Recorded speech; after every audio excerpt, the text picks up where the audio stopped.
अस्सलामुअलैकुम। Hello friends, welcome to my Zahara's kitchen. मैं हूं जहारा। उम्मीद करती हूं आप सब खैरियत से ज़रूर होंगे। आज मैं आप सभी के साथ टर्कीज़ की डिलाइट रेसिपी शेयर करने वाली हूं, यानी टर्कीज़ ऑथेंटिक डेजर्ट की रेसिपी शेयर करूंगी। इसे बनाना बहुत ही आसान है, बहुत ही मज़ेदार का मिठाई बनकर तैयार होता है। मुंह में घुल जाने वाली रेसिपी है। अगर आप इस रेसिपी को फर्स्ट टाइम भी बनाएंगे, आपका टर्कीज़ डिलाइट बिल्कुल इसी तरह से बनकर तैयार होगा। तो इस रेसिपी को एंड तक ज़रूर देखते रहिए, आप लोगों को बहुत ही पसंद आएगा। तो चलिए इसे बनाना स्टार्ट करते हैं। तो सबसे पहले मैंने यहाँ पर ले लिया है एक केक टिन। इस तरह से बर्फ़ी वाला जो केक टिन होता है, मैंने वही इस्तेमाल किया है। आप चाहें तो स्टील का प्लेट का भी इस्तेमाल कर सकते हैं मिठाई को जमाने के लिए। तो सबसे पहले मैं यहाँ पर थोड़ा सा घी लगाकर अच्छी तरह से ग्रीस कर लूँगी। आप चाहें तो यहाँ पर बटर से भी इस्तेमाल इसे ग्रीस कर सकते हैं, लेकिन आपको नॉन सॉल्टी बटर लेना होगा। बिना नमक वाला जो बटर होता है वही इस्तेमाल करना होगा। तो अच्छी तरह से मैंने घी को स्प्रेड कर लिया है, ग्रीस कर लिया है चारों तरफ।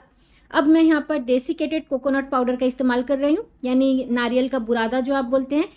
नारियल का बुरादा आपको मार्केट में बहुत ही आसानी से मिल जाएगा। तो चलिए हमें क्या करना है, अब नारियल का बुरादा यहाँ पर अच्छी तरह से फैलाकर डाल देंगे और 1 इंच का मोटा हमें रखना है, ताकि हम जब मिठाई केक टिन से बाहर निकालें तो आसानी से वो निकल जाए। तो इस तरह से आपको चारों तरफ फैलाकर नारियल का बुरादा डाल देना है। उसके बाद आपको क्या करना है, अच्छी तरह से इसे दबा दबा कर इवनली समान कर लेना है। इस तरह से मैं चम्मच से कर रही हूँ। आप चाहें तो इसे ग्लास के उल्टे तरफ से भी आप इसे दबा दबा कर, या फिर कटोरी के नीचे के हिस्से से दबा कर साइज कर लें। केक टिन को मैंने साइड में रख लिया है। नारियल के बुरादे को अच्छी तरह से सेट करने के बाद अब मैं यहाँ पर स्टोव के हाई टू मीडियम फ्लेम पर एक बड़े से बर्तन पर 2.5 कप के करीब दूध ले ली हूँ। दूध जब हल्का सा गर्म हो जाएगा, मैं यहाँ पर थोड़ा सा दूध निकाल लेती हूँ, 4-5 चम्मच के करीब। अब मैं यहाँ पर डाल दूँगी 2 चम्मच। हमें यहाँ पर वैनिला कस्टर्ड पाउडर लेना है, वैनिला फ्लेवर का मैं यहाँ पर इस्तेमाल कर रही हूँ। तो यहाँ पर मैं 2 चम्मच के करीब वैनिला पाउडर डालकर इसे मैं अच्छी तरह से मिक्स कर लूँगी। कोई भी लम्स नहीं रहना चाहिए, इसे अच्छी तरह से मिक्स कर लें। तो देखिए मैंने इसे अच्छी तरह से मिक्स कर लिया। हमारा कस्टर्ड लिक्विड जो है बिल्कुल तैयार है। इसे मैं साइड पर रखूँगी।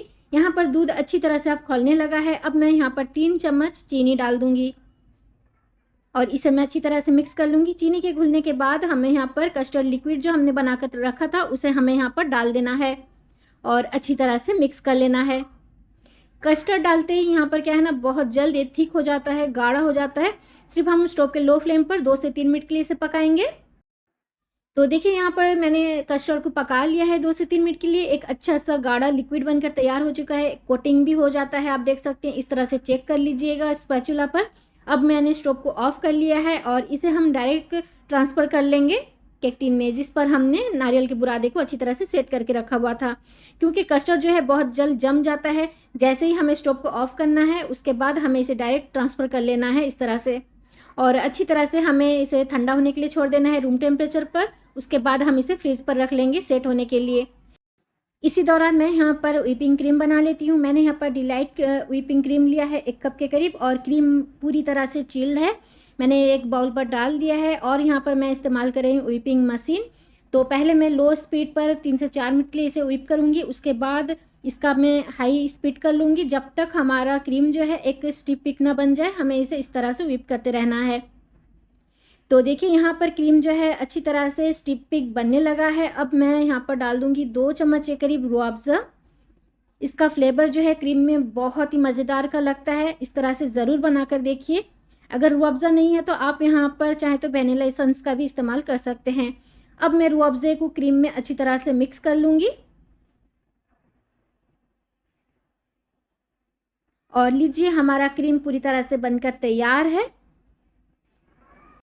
तो यहाँ पर मैंने लिया है एक पाइपिंग बैग, जिस पर मैं सभी क्रीम को इस पर डाल दूँगी। उसके बाद जो है हम इससे अच्छी तरह से स्प्रेड कर पाएंगे कस्टर्ड के ऊपर। तो आप चाहें तो वैसे भी चम्मच से इसे डायरेक्ट कस्टर्ड पर डाल सकते हैं, लेकिन अगर हम इस तरह से पाइपिंग बैग पर इसे डाल देंगे तो ईज़िली वो स्प्रेड हो जाता है और बहुत इवेनली ही वो स्प्रेड होता है। तो चलिए अब मैं इसे कट कर ली हूँ। अब मैं यहाँ पर डाल देती हूँ इस तरह से। इस तरह से हमें सभी क्रीम को डाल देना है।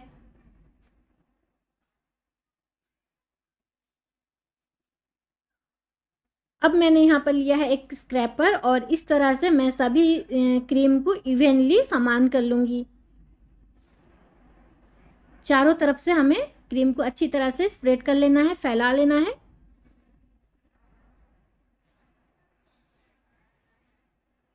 बहुत ही मज़ेदार की टर्किश डिलाइट बनकर तैयार होती है। आप इस रेसिपी को ज़रूर बनाकर देखिए, सच में आप लोगों को बहुत ही पसंद आएगा।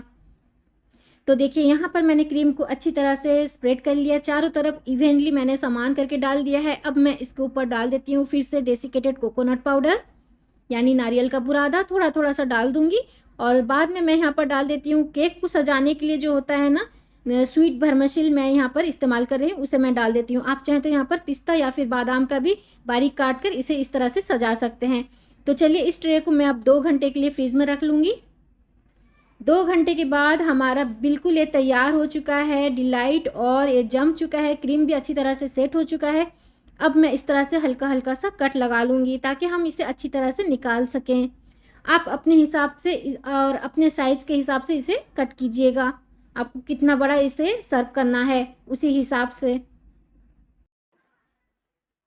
तो इस तरह से अब मैं निकाल लेती हूँ, आसानी से निकल जाएगा। जब हम सबसे पहला लेयर जो बनाते हैं नारियल का बुरादा, अगर उसे 1 इंच का थोड़ा सा मोटा रखेंगे तो ये आसानी से निकल जाता है। तो इस तरह से आप उसे सर्व कीजिए। आप चाहें तो इस तरह से भी इसे सर्व कर सकते हैं या फिर रोल कर सकते हैं। तो हल्का हल्का सा आप इसे फोल्ड करें और उसके बाद इस तरह से रोल करके भी आप इसे सर्व कर सकते हैं। जिस तरह चाहें आप इसे सर्व कीजिए, इसे डेकोरेट कीजिए, और ये देखने में माशाल्लाह बहुत ही खूबसूरत और टेम्पटिंग लगता है। मैंने इस रेसिपी को फर्स्ट टाइम ट्राई किया और घर में सभी को बहुत ही पसंद आया है। आप भी इस रेसिपी को एक बार ज़रूर ट्राई करके देखिए, आप लोगों को भी बहुत ही पसंद आएगा और आपके घर वालों को भी बहुत ही पसंद आएगा। दिखने में जितना ही टेम्पटिंग है माशाल्लाह खाने में उतना ही लाजवाब है। तो इस रेसिपी को ट्राई करना मत भूलिएगा। तो फ्रेंड्स, अगर आज की टर्किश डिलाइट की रेसिपी आप लोगों को पसंद आई है, आप लोगों के लिए हेल्पफुल लगती है, तो प्लीज़ इस वीडियो को लाइक, शेयर और मेरे चैनल को सब्सक्राइब ज़रूर कीजिएगा। और साथ में बेल आइकन को क्लिक करना मत भूलिए, उससे मेरी वीडियो की नोटिफिकेशन आपके फ़ोन पर सबसे पहले पहुंचेगी, आप उसे सबसे पहले देख पाएंगे।